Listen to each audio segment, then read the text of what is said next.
সুন্দর একটা রাস্তা মানুষকে উপহার দিয়েছি তাদের হাঁটার চলাচলের জন্য, কোনো ব্যবসায়ী মানুষকে সামনে বসে তাকে ব্যবসা করবার জন্য নয়। নতুন রাস্তা দখল করে দোকান বসাচ্ছেন ব্যবসায়ীরা। ফুটপাত দখল করলেই দিতে হবে জরিমানা। ফুটপাত মানুষের জন্য, মানুষের হাঁটবার জন্য, এই বার্তা দিতে আমরা আগামীতে কিন্তু এরপরেও যদি মানুষ না শুনি, কোনো কিছু কিছু ব্যবসায়ী বলেছি, সকলে যারা মানবে না তাদের কিন্তু আমরা ফাইনের দিকে।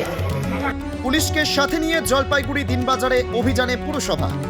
মঙ্গলবার পরিদর্শনে গিয়ে ফুটপাথে ব্যবসায়ীদের দেখেই ক্ষোভ উগরে দিলেন জলপাইগুড়ি পুরসভার চেয়ারপারসন পাপিয়া পাল।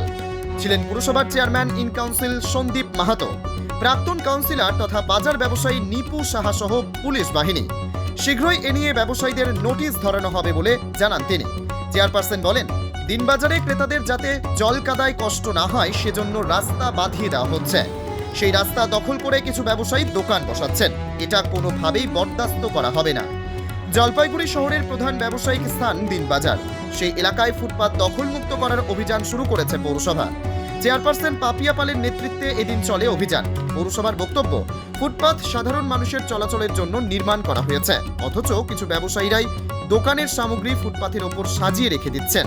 এটা বরদাস্ত করবে না জলপাইগুড়ি পৌরসভা। পরবর্তীতে জরিমানা করা হবে, এমনই হুমকি দিলেন পাপিয়া। Bureau report, জজবাত 24 Bangla. একটা ভিজিট হলো, আপনারা জানেন যে জলপাইগুড়ি পৌরসভার উদ্যোগে বহু দিনের আকাঙ্ক্ষিত দিনবাজার মার্কেট কমপ্লেক্স, যেটা মানুষের দুর্ভোগ ছিল, রাস্তায় চলাচলের পক্ষে কাদা মাটি জলে মানুষকে দুর্ভোগ পোহাতে হতো, সেখানে আমরা অ্যাচিভ করতে পেরেছি। জলপাইগুড়ি পৌরসভার উদ্যোগে আমরা প্রায়োরিটি বেসিসে এই দিনবাজার মার্কেটের রাস্তা সম্প্রসারিত করে পেভার ব্লকের রাস্তার কাজ ইতিমধ্যেই শুরু হয়েছে, আপনারা দেখেছেন। এবং সেটারই একটা আমরা ভিজিট করলাম, দেখে নিলাম কোথাও কোনো সমস্যা আছে কিনা, বা যে যে জায়গায় মনে হলো যে এই জায়গাটা গর্ত বা বসে যেতে পারে, টেকনিক্যালি সেগুলো বলে দেওয়া হলো যে সেগুলোকে আবার রিপেয়ার করে দেখে নিতে। এটা একটা জাস্ট ভিজিট করলাম আমরা আজকে, এবং যেখানে যেখানে আমাদের কিছু কাজ বাকি সেগুলোকে আবার ভিজিট করে পরবর্তী পর্যায়ে একটা জিনিস বলার, যে এখনও কিন্তু নতুন রাস্তা হওয়ার পরেও রাস্তার উপরে কিছু ব্যবসায়ী দেখলাম যে বসে আছে। এটা করা যাবে না, এটা আমরা করা যাবে না, এবং আমরা কিন্তু কিছুদিনের মধ্যেই তাদের উঠে যেতে বলবো।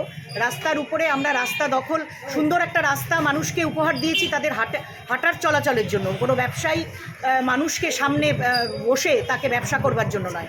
এটা মাথায় রাখতে হবে, সকল ব্যবসায়ীদের আমাদের সঙ্গে সহযোগিতা করতে হবে, এবং তাদের আমরা আশা রাখছি যে তাদের সহযোগিতায় আমরা সুন্দর রাস্তা মানুষকে বাজার করবার, যে একটা বিমুখ মানুষের মনোভাব ছিল যে বর্ষাকাল আসলেই আমরা বাজারে যেতে পারছি না, হাঁটতে চলতে পারছি না, সেই জায়গা থেকে আমরা অনেকটাই মানুষকে এখন আমরা সুন্দরভাবে চলবার একটা রাস্তা করে দিতে পেরেছি।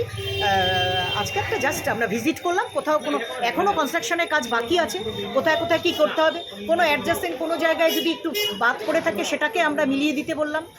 এই ধরনের তাদের শিডিউলের অনুযায়ী তারা কাজ করবে, এটাও বুঝতে হবে। পরবর্তী পর্যায়ে আরও রাস্তা হয়তো বাকি, বাজারের এখনও বহু রাস্তা আমার দেখা হলো যে সেগুলো বাদ পড়ে আছে এই শিডিউল থেকে, সেটাকেও আমাদের আগামী পর্যায়ে আবার আমরা এস্টিমেট করে রেটিং করে সরকারি সাহায্য নিয়ে আমরা নিশ্চয়ই সেদিকেও এগোবো।